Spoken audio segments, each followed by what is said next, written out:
Welcome back और स्वागत है आप सबका एक नया दिन और एक नए वीडियो के अंदर। 1 घंटा ऑलरेडी लेट चल रहा हूँ मैं, सो ज़्यादा टाइम वेस्ट नहीं करते। Will see you guys in the gym, let's go. So welcome to arms and वो आर्म्स बोल रहा हूँ, welcome to shoulders and abs. Shoulders के लिए सबसे पहली movement Smith machine shoulder press. इसके 3 सेट 5 सेट करना है टोटल फ्रंट डेल्ट्स के लिए। लेट्स सी क्या करता हूँ। इसके 3 सेट करना है वो तो डिसाइड कर लिया है। उसके बाद शायद मैं ऑल्टरनेट करूँगा आज एक बार फ्रंट डेल्ट ख़त्म करके, ऐसा नहीं आज पहले फ्रंट डेल्ट फिर रेयर डेल्ट ऑल्टरनेट करते करते फिर abs, then we will do mid delt. So let's go. First set 25 kgs। ये एक स्ट्रेंथ फोकस सेट होगा, ना ही हाइपरट्रॉफी फोकस। सो थोड़ा सा फॉर्म ऊपर नीचे जाएगा but will push till failure. So let's go.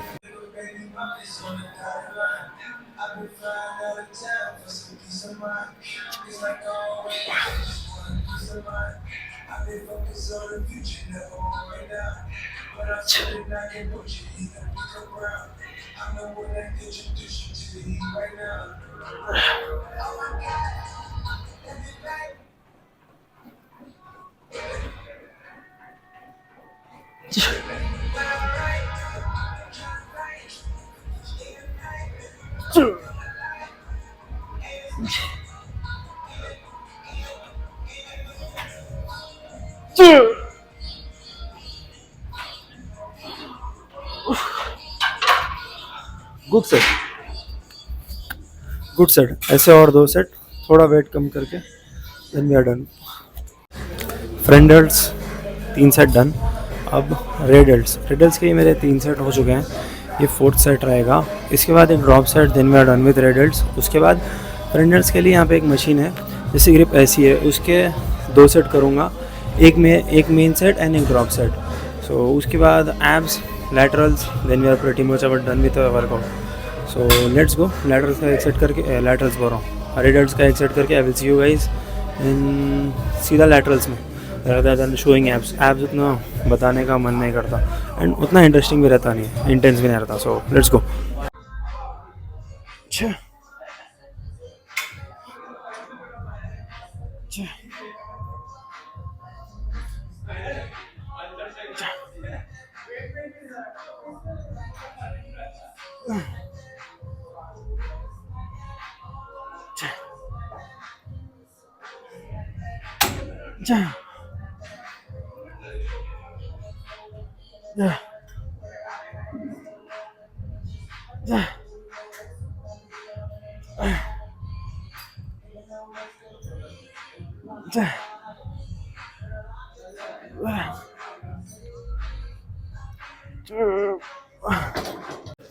Abs ख़त्म।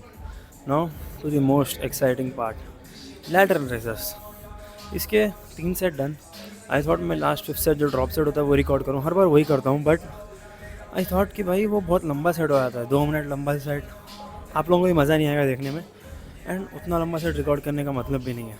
सो 4th सेट, इसके बाद और एक सेट करूँगा, then we will see the pump. मैं पंप कर उतारता नहीं, बट सिर्फ इसके लिए ये लास्ट एक लैटरल्स का, इसमें बहुत बढ़िया दिखता है स्ट्राइशंस एंड ऑल, सो उसके लिए निकाला है। सो लेट्स गो। इसके बाद एक सेट और एब्स भी done. Let's go.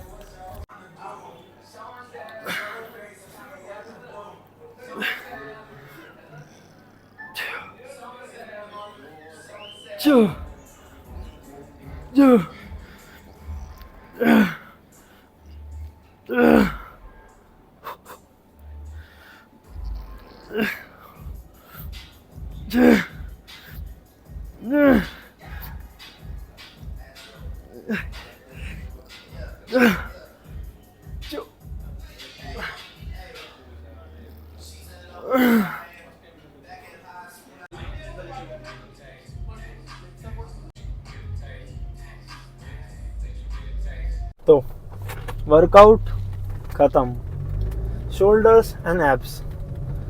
Not a very, मतलब क्या बोलते हैं उसको, मज़ेदार दिन, but still we got our workout in.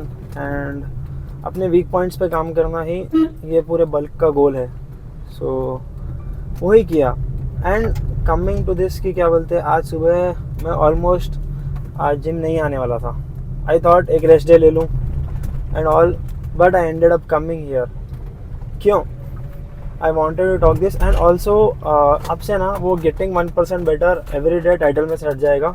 That will come in description. But titles के अंदर एक नया चेंज जो आप लोग अभी देख ही रहे होंगे ये वीडियो में भी एंड इससे पहले वाली चेस्ट की वीडियो में भी. तो थोड़ा सा चेंज ये रहेगा. I will add some things like वो वीडियो के अंदर मैं मेन क्या बात कर रहा हूँ. फॉर एग्जांपल जैसा कल की वीडियो थी उसके अंदर आई टॉक्ड अबाउट कि यू डोंट नीड टू जज your progress and compare your progress to anyone, because that is a very important thing. And आपको किसी को जज भी नहीं करना चाहिए, मतलब उसकी प्रोग्रेस क्या हिसाब से हो रही है एंड ऑल, बिकॉज हम सब एक अलग तरीके से बने हैं. We are not the same. लोग बोलते हैं हम सब एक जैसे हैं, बट नहीं, हमारी बॉडी टाइप अलग अलग है, हमारे जेनेटिक्स अलग अलग हैं एंड बहुत सी चीज़ें हैं भाई. मतलब सबके पास उतना वर्क एथिक नहीं होता, सबको मतलब एक बॉडी बिल्डर नहीं बनना है. Most of the people who come to gym they just want to get fit. तो मेरा भी गोल यही था जब मैंने स्टार्ट किया था, टू गेट फिट. बट अब गोल अलग हो चुका है. Now the goal is to put on as much muscle as possible naturally. So बस वही गोल है. एंड ये ना जो टाइटल्स होंगे and all this will help me come back. For example अगर मुझे किसी दिन देखना हो कि हाउ वाज योर फीलिंग, जो पहले से गोल है ये चैनल एंड ये वीडियो स्टार्ट करने का, कि how was your feeling on a certain day, I can come back and see a kind of journal for me.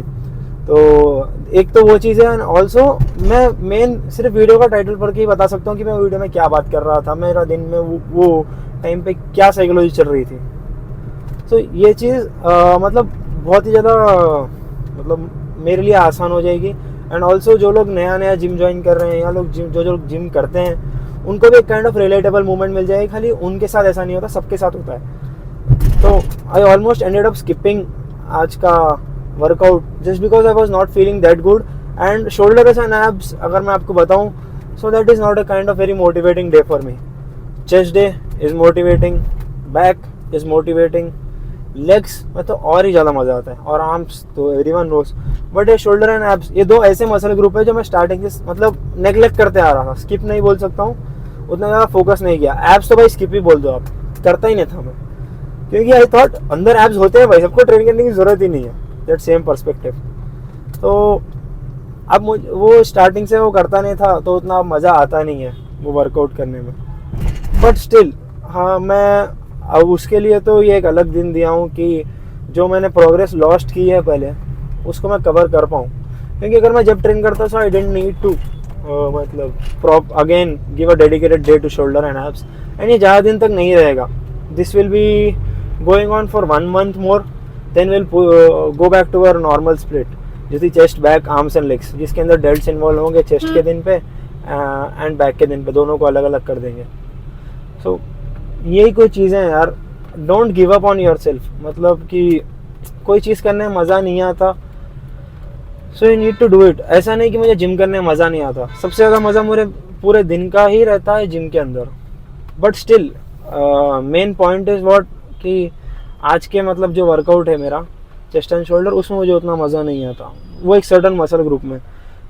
तो but still we ended up doing it.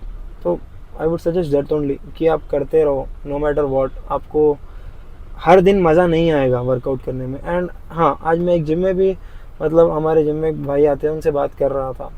It was just कि आपको ना आज बारिश भी आ रही थी, आपको ना you need to fight with yourself कि मुझे कुछ चीज़ करनी है. क्योंकि you will not be motivated मतलब होल ईयर अराउंड. हर दिन मोटिवेटेड नहीं रहोगे आप to do proper workout and all. मैं बता रहा हूँ अगर तो 70% वर्कआउट्स में I am looking forward for it कि आज वर्कआउट करना है भाई एंड ऑल. 70 to 80%. बस जो 20 to 30% है ना, वो वर्कआउट्स का क्या, वो वर्कआउट्स करना चैलेंजिंग हो जाता है. एंड आई थिंक सबका ये थोड़ा अलग होगा. बहुत जानों को 50-50% होगा, बहुत जानों को 20-80 होगा. सबका अलग अलग रहता है वर्कआउट करने का मन कितना कर रहा है एंड ऑल. एक सर्टेन डेज पे भाई वर्कआउट करने का मन करता ही नहीं है आपका. And I can truly relate to it. मतलब आपको रोज वो मोटिवेशन आता भी नहीं, किसी को नहीं आता भाई. But discipline is what comes in when you are not motivated enough. कि यू आर डिसिप्लिन इनफ, आपको वर्कआउट करना ही है. आपका गोल क्या है, just try to remember it. मैंने भी आज सुबह यही किया कि मेरा गोल क्या है भाई। My goal is to complete my workout in the morning and put on as much muscle as possible. मेरी डाइट प्रॉपर रहनी चाहिए। The whole goal comes down to getting 1% better every day in every aspect. मेरे office के काम पूरे होने चाहिए and cardio होना चाहिए, सबसे मेन चीज़ जो लोग सबसे ज़्यादा स्किप करते हैं। सो ये सब चीज़ों को करने के लिए, गेटिंग 1% बेटर एवरी एस्पेक्ट के लिए, अगर मैं एक सुबह का ये वर्कआउट स्किप कर देता तो मेरे पूरे दिन में मेरे दिमाग में वही चलते रहता कि भाई मैंने वर्कआउट स्किप कर दिया यार, मेरे ऑफिस के काम उतने ज़्यादा मतलब सही तरीके से नहीं होते क्योंकि मेरा दिमाग जिम में ही रहता। हाँ, और आज मैं लेट भी आया जिम। मैं रोज़ 5 बजे रहता हूँ जिम में, आज मैं 1 घंटा लेट आया। मेन चीज़ क्या थी, पहले तो मैं लेट उठा, फिर मैं सोचने बैठ गया कि मैं वर्कआउट को जाऊँ नहीं जाऊँ, एक रेस्ट डे ले लूँ। Do I really need an rest day? नहीं, मुझे ज़रूरत ही नहीं थी रेस्ट डे की। मैं बीमार था? नहीं। जब मैं बीमार था मैंने एक रेस्ट डे लिया। दैट इज़ व्हाट, मतलब पिछले 2 साल, 1 साल में, 1 से 1.5 साल में 2 से 3 रेस्ट डे ही लिए हैं बस। बिकॉज मेरा वर्कआउट वैसे तरीके से प्रोग्राम है कि मुझे रेस्ट डे की ज़रूरत पड़ती ही नहीं है। So that is one thing. And ये आई एम थिंकिंग कि थोड़े ना ऐसे मैं अपने आप से बात कर रहा हूँ या मैं किसी मेरे जिम ब्रो से बात कर रहा हूँ, जो अभी सेगमेंट आप देख रहे हो वैसा सेगमेंट मैं करते रहूँ on everyday basis, how I am feeling, so that मैंने जैसे आपको बताया जर्नल कर रहा हूँ मैं, मुझे वापस बैक आके देख पाऊँ एंड आप लोगों को भी रिलेटेबल लगे। सो बस वर्कआउट ख़त्म, अब मैं घर जा रहा हूँ। तो इसके बाद आपको मैं मिलता हूँ दोपहर में या सीधा रात में कार्डियो करने के बाद। हाँ, मैं बोलता हूँ रोज़ कार्डियो करने के बाद मिलता हूँ, बट क्या होता है पता है, जब मैं कार्डियो करता हूँ मैं थोड़े अलग जोन में रहता हूँ एंड कार्डियो ख़त्म करने के बाद मैं सीधा आके सो जाता हूँ। कल ऐसा नहीं हुआ, कल मैं थोड़ा सा ना दूसरी चीज़ों में इन्वॉल्व था, मतलब नींद आ नहीं रही थी and I was thinking on some aspects कि ये क्यों हो रहा है, ये ऐसे क्यों हो रहा है एंड ऑल। ओवर थिंक बहुत ज़्यादा कर रहा था। दैट इज़ ऑल्सो थिंग आप लोगों के लिए कि ओवर थिंक मत करो, ओवर थिंक करने से कुछ नहीं होगा। कल मैंने सारी रात ओवर थिंक किया, कुछ हुआ क्या, कुछ बदल गया? नहीं ना। कारण सोल्यूशन क्या है उसका, ओवर थिंक नहीं करने का? ओवर थिंक मतलब ना हो तो सिंपल, जो आपको काम करना है वो कर लो। जो चीज़ के बारे में आप सोच रहे हो कि मतलब मैं ये चीज़ ऐसे क्यों नहीं हो रही भाई, ऐसे कर लेता हूँ, वैसे कर लेता हूँ, ओवर थिंक करने से क्या हो जाएगी वो? नहीं, कर लो, ख़त्म हो जाएगी। आपको जो ओवर थिंक कर रहे हो मालूम हो जाएगा कि आप ओवर थिंक सही कर रहे थे या नहीं। Simple as that. मैंने भी वही सोल्यूशन देखा है and I will start applying it today. बहुत डिले कर रहा हूँ मैं हर चीज़ों को, जस्ट बिकॉज 2 से 3 चीज़ें हैं यार जिनका मैं वेट कर रहा हूँ। पहली चीज़ तो मेरे रिजल्ट नहीं आ रहे कॉलेज के, that is a major part of my life. शायद आज आ जाएँ। मैं पिछले 8 से 9 दिन से बहुत ही मतलब क्या बोलते हैं, शिद्दत से वेट कर रहा हूँ कि भाई मेरे रिजल्ट आ जाएं, मैं पास हूँ फेल हूँ मुझे पता चल जाए, बट वो हो ही नहीं रहा है। होपफुली आज आ जाए और मैं पास हो जाऊँ, मतलब मैं पूरे सब्जेक्ट में से हो जाऊँगा। एक सब्जेक्ट का मुझे डाउट है, इसका मेरा पेपर उतने अच्छी तरीके से नहीं गया था, बट स्टिल विल सी कैसे होता है। Everything is a part of life, जो भी होगा अच्छे के लिए होगा, वो मैं सोच के अब मैं उसी पे बैठ गया हूँ कि जो होगा अच्छे के लिए होगा। ऊपर वाला जो करता है अच्छे के लिए करता है and everything has a lesson behind it. चलो अब मैं आपको सीधा मिलता हूँ दोपहर में या शाम में, देखते हैं। आज रिजल्ट आ गए तो खुशखबरी या दुख की खबरी दोनों दे दूंगा। Let's see, let's go.